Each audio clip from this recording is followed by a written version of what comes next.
Hey, Ian. Happy birthday. Got you something. Figured your car's rearview mirror needed some extra weight. Oh man, thanks. And Omamori. Ah, I haven't played that game yet. I heard it was really good. Came out on the PlayStation 2 though. Dude, that's so cool. That's Otagi. This is the last time I've spoken to the birthday boy all evening.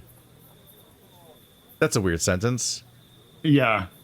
It's a declaration that you can only make retroactively, but it's spoken in That is the weird last tense. time I have spoken. It should have been that was the last time. Unless it's I fucking with have us. spoken. Does Ian know all these people? Can any single person know so many? Even the people who share one class a week are here. Not only students either. The sound of things, the entire place is family owned. Ian's elderly father chats with a couple of our classmates next to the grill, and I receive a portion of pumpkin pie from a large woman wearing a large cross on her chest. His mom. Is it Thanksgiving? I guess so. The two high schoolers who hang in the back must be Ian's brothers. Flavors of uncles, aunts, and cousins likewise mingle in the crowd. This kind of sucks. Not a major way, that's an upgrade though. from his usual reaction, which is this sucks. Yeah. Nothing's expected of me. Nothing needs to be done. I'm sitting on a plastic chair propped with its back against one of the cabins. Out of the way. I pass the time doing breathing exercises. Cool. My sinuses have cleared enough to get stung by the frigid air, and to register the scent of pines and charcoal and turkey sausage. My phone is off, held limply between my knees. You're fun at parties. Mm-hmm. It's difficult to be mad at someone when it's their birthday. Ian never outright lied to me about having those photos, it just never came up. But now that it had come up, my mind is flooded with bullshit. That's me in that photo. Markedly not David Johnson. Who the fuck is David Johnson? I've been opening every rusty drawer and compartment in my brain, scattering the contents onto the floor of my skull. How did I know to ask about the photos? Did I simply figure it out on my own that they must exist?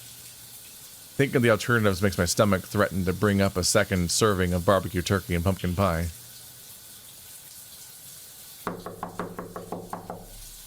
Occupado. So he doesn't remember? Or it's because he thinks the dream isn't real. Because he got the information about the photos from his dream that I don't think was a dream. Yeah. Spencer, you jacking off in there? Maybe he thinks he's gonna throw up because at the having to deal with the idea that was a real day. Yeah. I better not be stepping in anything later on.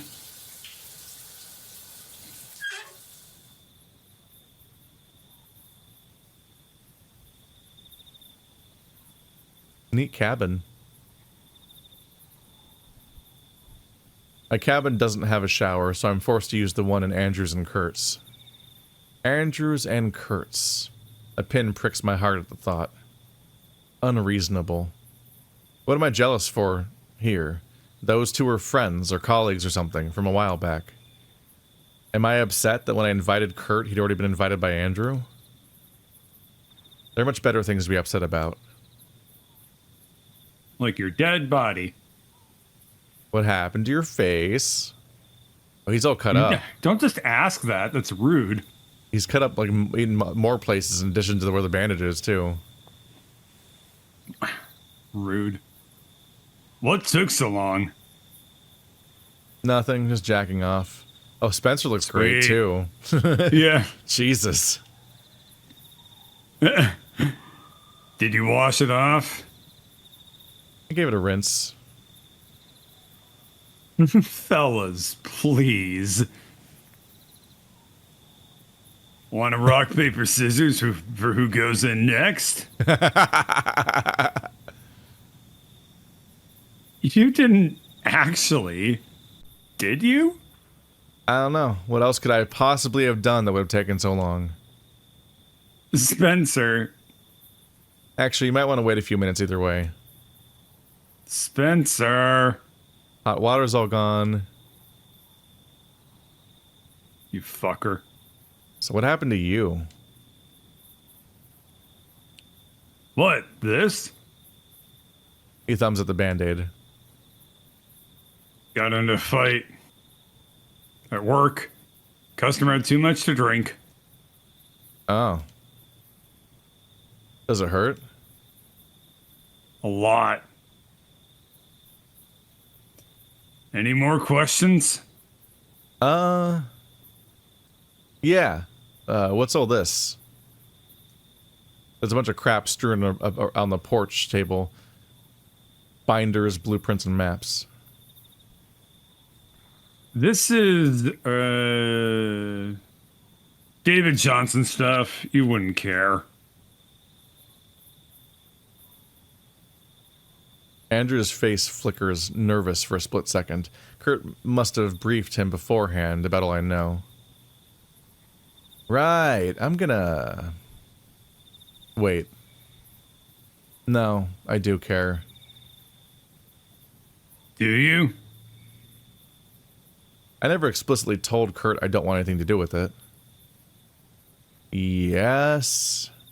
I'm sorry if it came across that I didn't. Kurt takes a drag from a cigarette. The vapor gently escaping Andrew's nostrils makes a mockery of Kurt's dramatic cloud of smoke.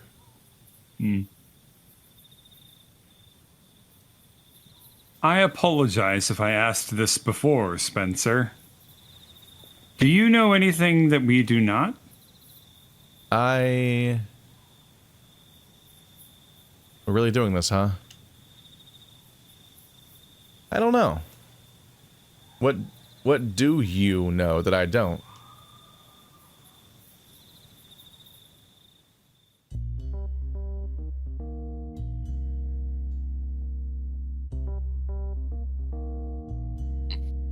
Rockland. 5 persons were found dead in a shocking accident on the site of the newly opened Harris College of Technology and Art. The dead: Dr. Abigail Sawyer, 59, physicist and Harris staff. Oscar Lynch, 41, Massachusetts photographer. Roland Goodwin, 22, contractor. Herman Kegley, 24, contractor. An unidentified man in his 20s. Me! Brought to questioning was Gene Cowell, 57, contractor supervisor and an eyewitness on the basement floor of the often criticized Dr. Marcus Jefferson facility where the tragedy took place. A pair of additional contractors, unnamed, were discovered incapacitated among the wreckage. Medical examiner Alan Campbell ordered the 2 survivors transported to the nearby Glen Dieters Psychiatric Hospital, as preliminary examination deemed the men clinically insane.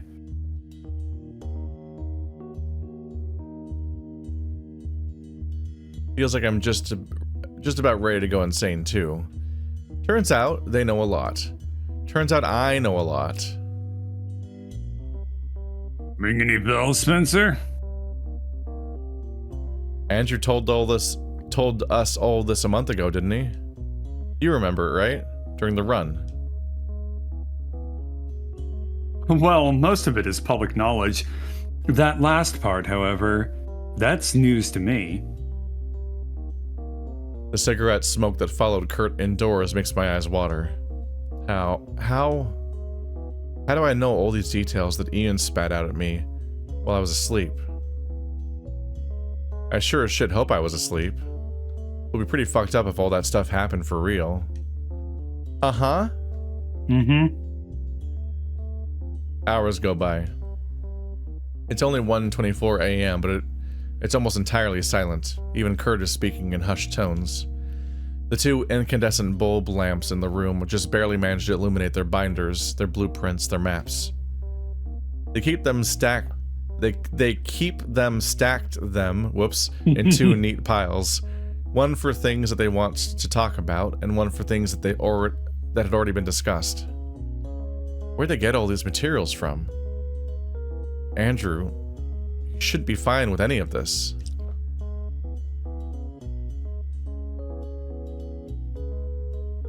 Federal officials were told of the proposal during a visit of former Rockland County Mayor Willie Dalhouse. The college will lease the $15 million facility from the county after it is built on Harris grounds. Just $5 million, that's inflation. The fallout shelter proposal is also backed by Representative Donald J. Rice, and you aren't even paying fucking attention, are you? They're calling me out in real life. My normal reaction to when people list a bunch of names. Yeah, really. Huh? What? Me and Andrew already know all this stuff. You were the one who wanted to go over this. It's perfectly acceptable if you want to retire for the evening, Spencer. We went over a lot of information tonight. What? No, let's keep going. I just cannot. That's a diegetic. In character yawn. Yeah. I sniff. God, my head is pounding. How is any of this relevant? What do you mean? Why are we even talking about the Jefferson building? This David Johnson guy, he got killed in a park, didn't he? Are you serious? No, he's... Oh, God. 1 second. It got him. He's dying. Bird's dead. Okay, that was not a in-character choking to death. I'm not as good of a method actor as you are. No, he's right. It's a legitimate question. It's Monty Python's Flying Circus. It's me. You killed David Johnson? No. You remember the day of the murder, Spencer?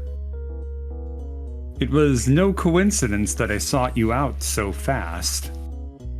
Sure as shit wasn't. Let him talk.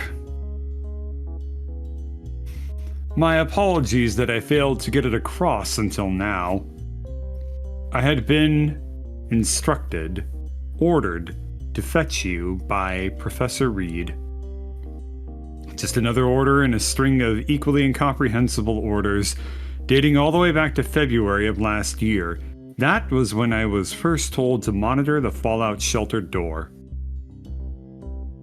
Every day since then, I would be checked on, receive updates on my orders, that manner of thing. Andrew reaches over to scratch the back of his neck. It all ceased immediately once the murder took place. I remember asking Professor Reed about what to do next. All he could say was to wait and see. Go on. That's all there is to it, I'm afraid.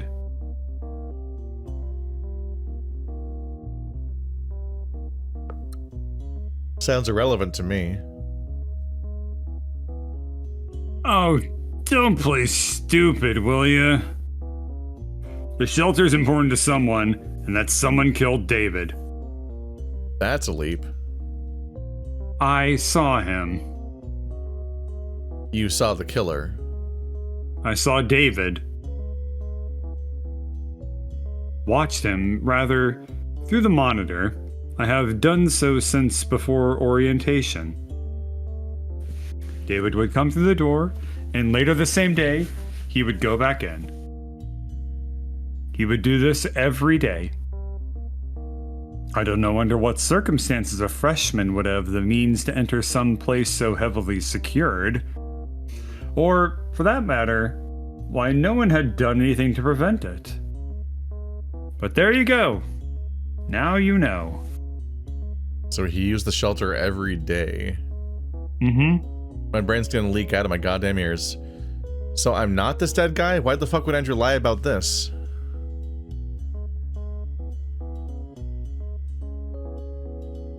Here's something.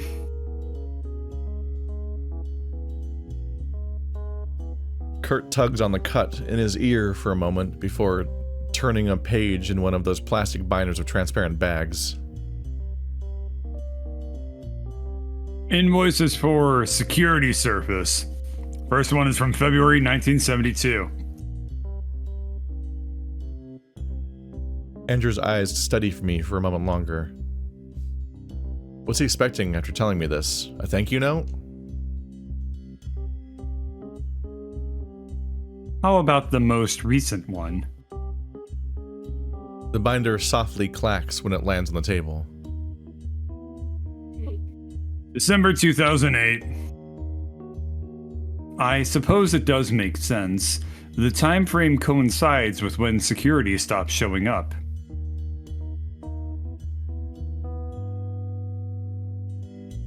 Look at all this garbage.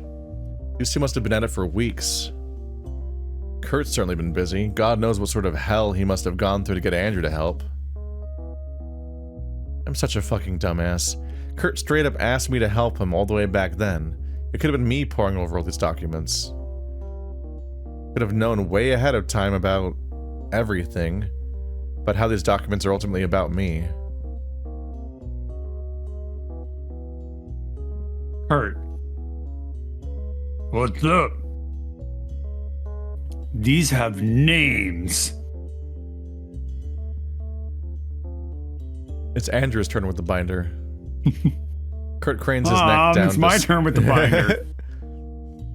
Kurt cranes his neck down to squint at it. Well, what he's pointing at. Please write this down. Kurt fishes out and lifts up a pad of paper from his backpack. Is your phone still missing? Yep. Listen, I looked everywhere. I know. February 1972 through December 1973, Donna Booth. October 1973 through September 1976, Joanne Lover. He leaps forward while Kurt is writing. October 1976 through November 1976, Nelson Fisher. There's a name. The music stopped. Uh-huh. Is everything all right, Spencer? Everything's just great. Were those family? Is Nelson Fisher who I think it is? Probably, right? Because it, a story wouldn't normally introduce it as like a coincidence and be like, oh, yeah. Oh yeah, I forgot I used that name already. The most mysterious character in the story. Mm-hmm. Good morning. That's Andrew. Fuck. It's okay. The names are both brown. Yeah. Huh? Huh? Oh. How dare It's you? a pleasure to see you up so early for once. Oh. Morning. I didn't sleep.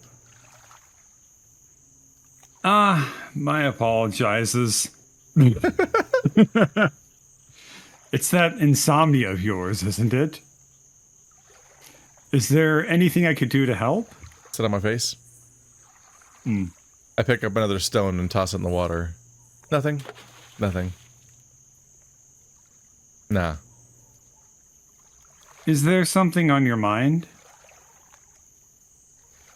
Why are you here? New costume change. New costume change. He's going swimming. Spying on you, of course. Combination of hot pants and wetsuit top. It's funny. It's bizarre. Sorry. Bad joke. If schedule allows, I enjoy jogging in the morning. The running it's shorts. Jogging, okay. Yeah. And compression? I don't know. I don't know. They're hot either way. It's good for the head, you know? Gives you time to focus on the forthcoming day. That's... I guess he won't leave me alone. I meant in general. Like, what are you doing here? I'd been invited by Ian? Is the dirt that Kurt got on you worth it? Pardon? Worth what?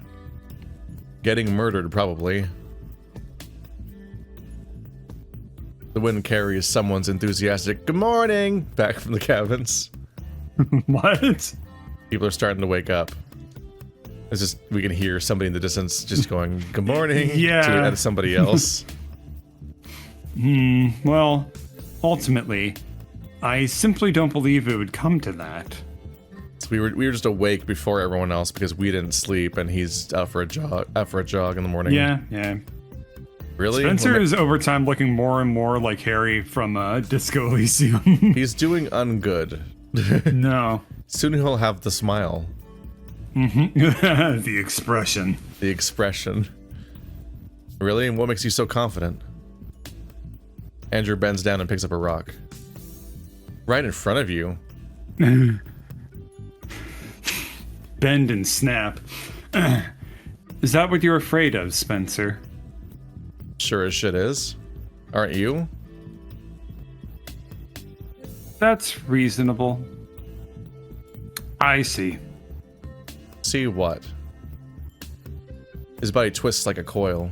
He pauses, then launches the stone. Fuck. Plap, plap, plap, plap, plap. Marry You that really man. fucked that lake with that stone.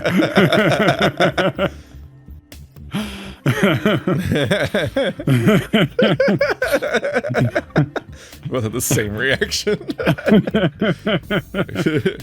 The stone only skipped once. You can use your imagination for the other sounds. I suppose now's a good time to explore this. How should I go about it? It doesn't reflect well on me, unfortunately, but I have been wondering.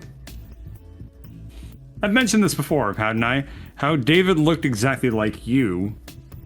So much so, in fact, that until the day of the murder, we were convinced that it was you who was showing up on our monitors. You aren't a fool. You had to have realized this. You came to me, seeking out answers. Raised your voice on me. It tells me you helped out a bit during our stunt at the Freeman run, but then... nothing. You couldn't have lost interest, and I don't believe you to be a coward. You don't seem the type. I wish to ask, if I may, under what pretense could you have allowed to distance yourself from the case? You didn't ask. I mean, that's been a 2 for 2 on that excuse so far. Yeah, I mean, no one did. They didn't ask mostly. Not like they were hounding him to get involved. Not all of us can be big, strong heroes like you, Mr. Park, council member. Especially not heroes who trick themselves into thinking everything's just gonna be fine. I have a proposition. May I ask you to humor me in something? Yeah? I believe your words were that Kurt is blackmailing me. Here to join me in a bit of a hike? It wouldn't take too long, and I believe you'd be interested in what I have to show. Zip. He's not wearing... There ain't no zipper on those shorts. Oh, it's Spencer's zipper. Oh, okay. Got it. We walked for well over an hour. Oh, how did you survive? Andrew must know that it takes a while because he matches my pace just enough to disallow me from hanging back while he leads the way. Now that I'd played into whatever scheme he concocted, his manner of speech reverts back to carpet salesman. His hand gesturing hypnotizes me into answering his banal questions about a parakeet I previously owned when I was 8. The gravel road eventually turns into an asphalt road, and that joins a 2-lane slate road flanked by rows of trees. Okay. Here, Andrew insists I walk behind him so that we won't get hit by the two cars that drive by. Save for our footsteps, it's silent, uncomfortable, when just moments ago we were locked in conversation. And then he shoves me off the ledge. Oh. Whose grave are we going to? Hang on. We turn back onto gravel and discomfort becomes unease. This is a graveyard. Mm-hmm. We're here. What does it mean? We're where? Sugar Hill Cemetery, but more precisely. Please take a look.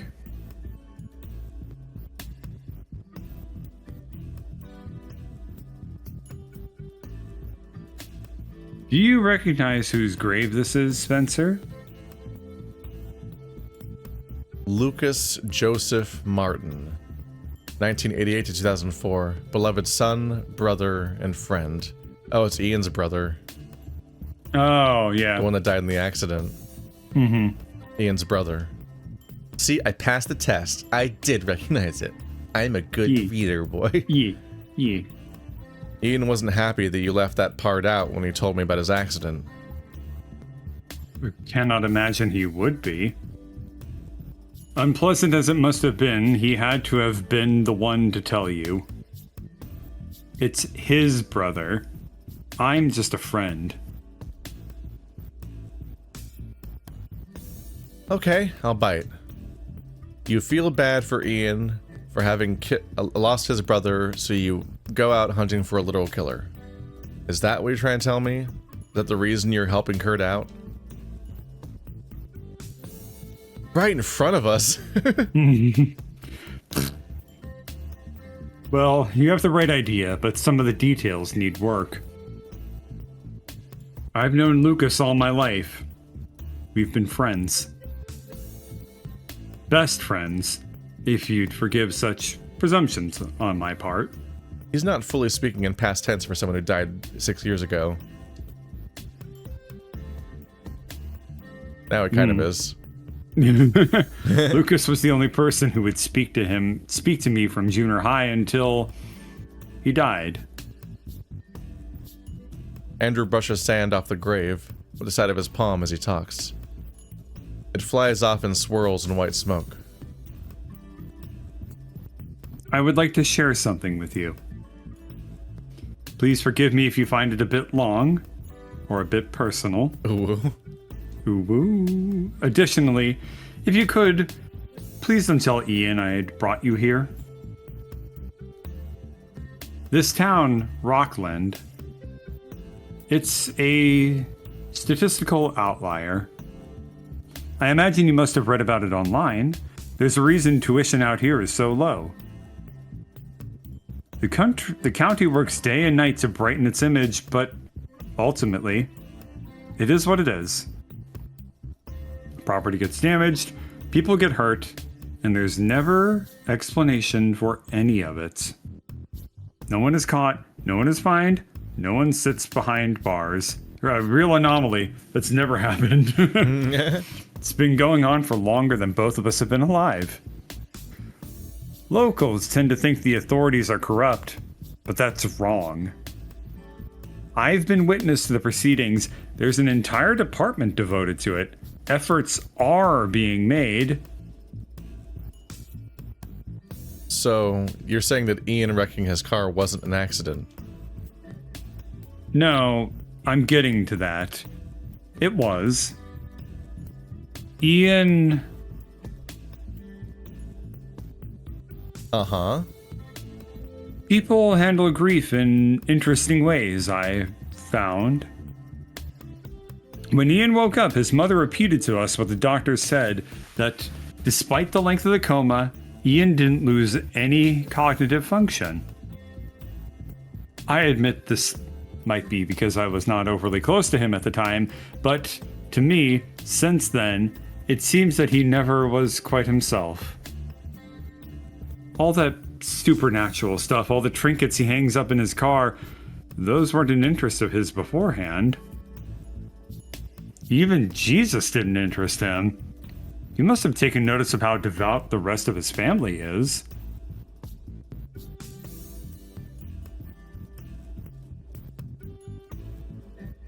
My cabin has 3 Mother Marys in it. This doesn't strike me as that remarkable because it just strikes me as somebody who has trauma, which isn't a lack of a loss of cognitive function or a possession or anything. It's that he's constantly fixated on this moment where he almost died and did kill his brother, and so he has all these charms, like all these good luck charms in his car because he's afraid of driving, and he's obsessed with the dead because that's the fixation of his brother, and he maybe loses his faith because of what happened to him. Yeah.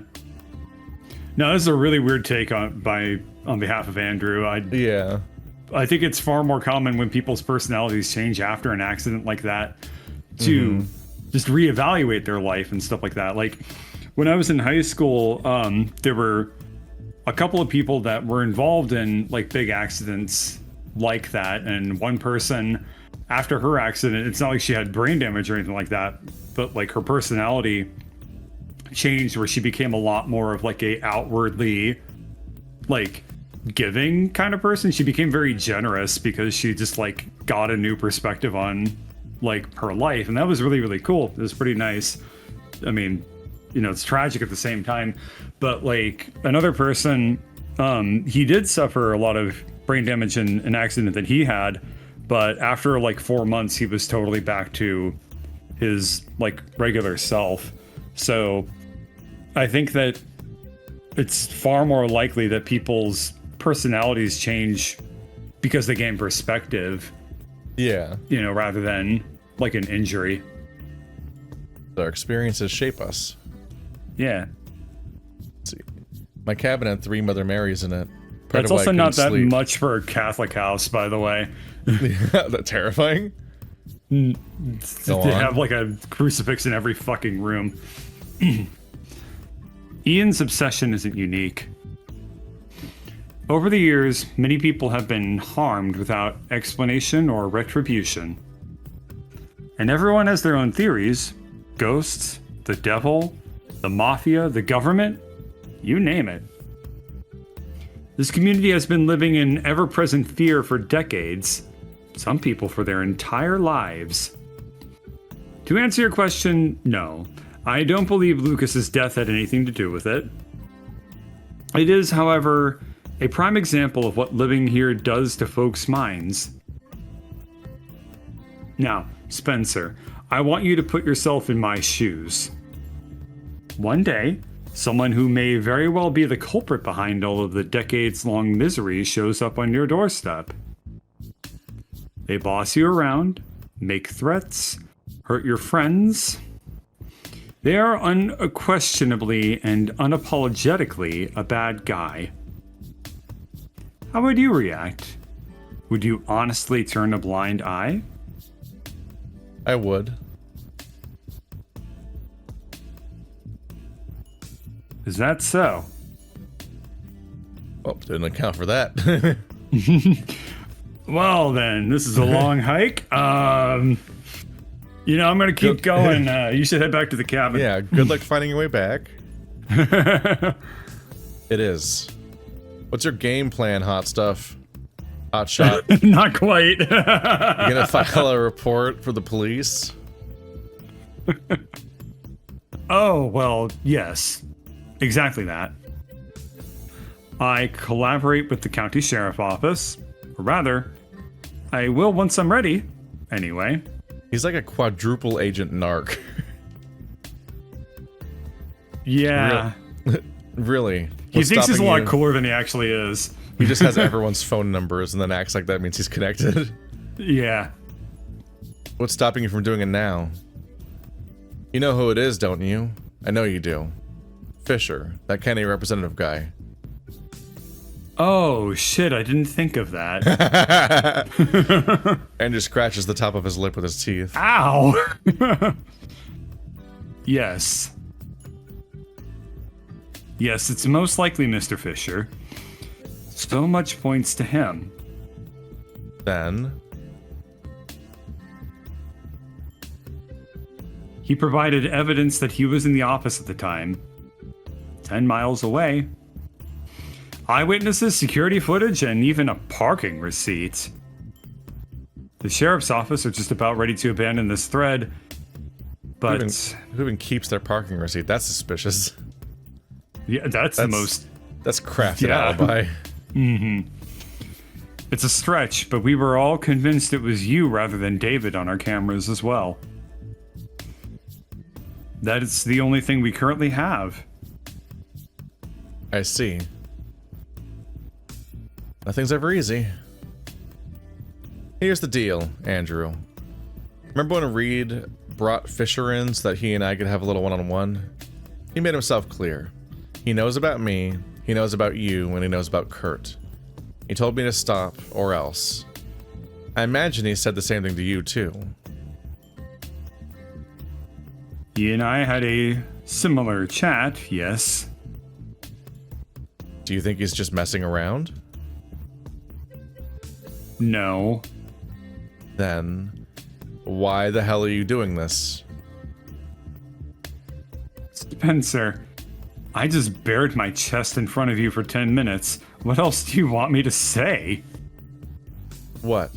That you're doing it out of the goodness of your heart for the sake of the townspeople? Fuck off. Okay, that's quite enough. What's gotten into you? What's getting into Whoa, me? that's a face. Listen to yourself. You're saying your dead friend is why you don't mind getting yourself killed.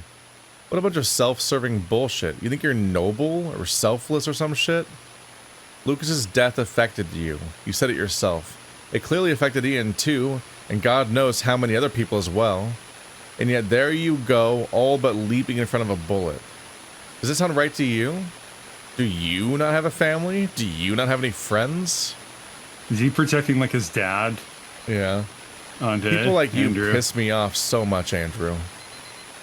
Why did you have to get involved?